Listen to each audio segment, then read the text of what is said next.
গতকাল বা তার আগের দিন একজন উপদেষ্টা তিনি মন্তব্য করেছেন যে রাজনৈতিক দলগুলো এই অন্তর্বর্তীকালীন সরকারকে ব্যর্থ করার জন্য কাজ করছে।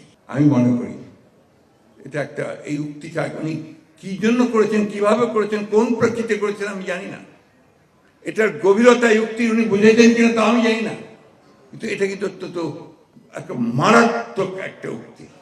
এই সরকার অন্তর্বর্তীকালীন সরকার, এই সরকারকে আমরা সমস্ত মানুষ যারা আন্দোলন করেছি, যারা ফ্যাসিস্ট সরকারকে তাড়াবার জন্য আন্দোলন করেছি, ছাত্ররা বুকে রক্ত দিয়েছে, এই বুকে আমরা রক্ত দিয়েছি, তারা সবাই মিলে এই সরকারকে আমরা দায়িত্ব দিয়েছি। এবং এই সরকারকে দায়িত্ব দিয়েছি যে তারা আমাদের জন্য একটা পরিবেশ তৈরি করবে, এই রাষ্ট্রকে মোটামুটিভাবে একটা নির্বাচনমুখী করে নির্বাচন দিকে নিয়ে গিয়ে নতুন একটা রাষ্ট্র করবার সুযোগ করে দেবে।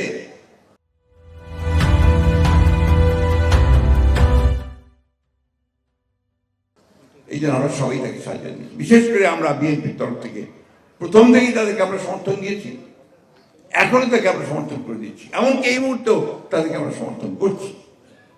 কেন আমরা চাই যে তারা কাজগুলো শেষ করে তারা আমাদেরকে, জনগণকে তাদের প্রতিনিধি নির্বাচন করার সুযোগ করে দিয়ে তাদের পার্লামেন্ট, তাদের সরকার তৈরি করার সুযোগ করে দেবে।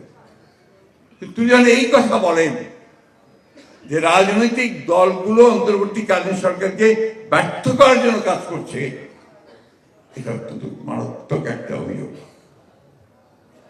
আমি তীব্রভাবে প্রতিবাদ করছি এবং আমি মনে করি যে এই ধরনের উক্তিটা প্রত্যাহার করা উচিত। এবং আমি এটা মনে করে দিতে চাই যে দয়া করে রাজনৈতিক দলগুলোকে বা রাজনীতিকে আপনাদের প্রতিপক্ষ বানাবেন না। রাজনৈতিক দলগুলো আপনাদেরকে সহযোগিতা করছে, এটা রাজনৈতিক দলের দায়িত্ব। সেখানে আজকে যদি আপনি বলেন যে আমরা এটাকে ব্যর্থ করার চেষ্টা করছি, আমরা হাজারবার বলেছি, আমাদের চেয়ারম্যান বলেছেন, আমরা বলছি যে এই সরকার ব্যর্থ হওয়া মানে জনগণ ব্যর্থ হয়ে যাবে, আমরা ব্যর্থ হয়ে যাব, তাই না?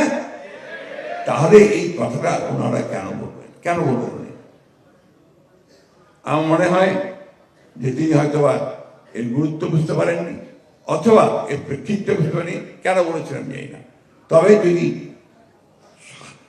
স্বাভাবিক বলে থাকেন, এটা ঠিক না বুঝতে পেরে, তাহলে আমি খুব কিছু বলতে চাই না। কিন্তু উনি জেনে শুনে বলেন, তাহলে আমি অবশ্যই এর তীব্র প্রতিবাদ ও নিন্দা জানাচ্ছি, প্রত্যাহার করার জন্য অনুরোধ করছি। প্রতিটি মুহূর্ত আমাদের এখন সতর্কতার সঙ্গে পার হতে হবে। প্রতিটি কথা আমাদের এখন মেপে কথা বলা দরকার।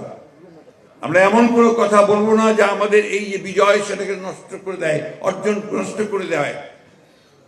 আপনারা দেখছেন যে আজকে ফ্যাসিস্ট হাসিনা পালিয়ে গিয়ে ভারতে আশ্রয় নিয়েছে। ভারতে আশ্রয় নিয়ে সে তার মতো কাজ করছে। সে লন্ডনে একটা মিটিংও করেছে মধ্যে ডিজিটালি সে লন্ডনে আওয়ামী লীগের নেতাকর্মীদের নিয়ে একটা মিটিংও করেছে।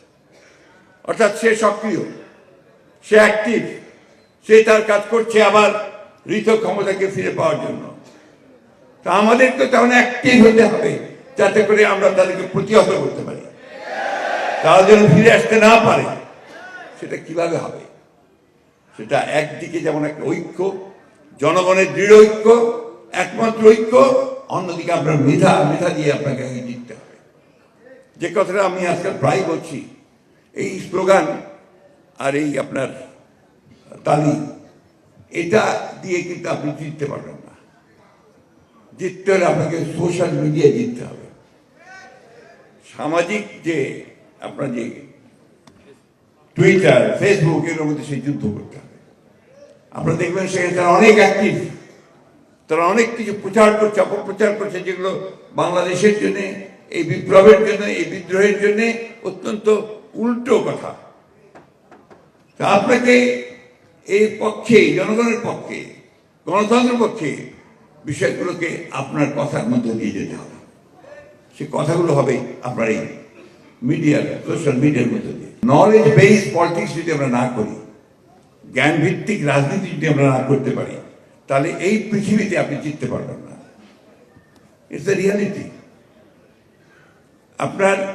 আপনি বলেন তো, আমরা তো 15 বছর লড়াই করেছি, তাই না? এই ছেলেরা কি অলৌকিক শক্তি পেল যে তারা 2 মাসের মধ্যে একটা যুদ্ধে চূড়ান্ত বিজয় অর্জন করে ফেলল। সেই শক্তিতে কি ছিল? Social media. সেই শক্তিতে ছিল তাদের এই কথা, তাদের লেখা মানুষের কাছে কাছে পৌঁছে গেছে। এটা আপনাদেরকে অর্জন করতে হবে এবং সেটা তরুণদেরকেই করতে হবে। এই তরুণেরা সবসময় পাল্টায়, তারা সমাজ বদলে দিতে পারে, তারা মানুষের চরিত্র বদলে দিতে পারে, দেশ বদলে দিতে পারে। তাদের সেই শক্তি আছে, সেই শক্তিকে আপনাদেরকে কাজ করতে হবে।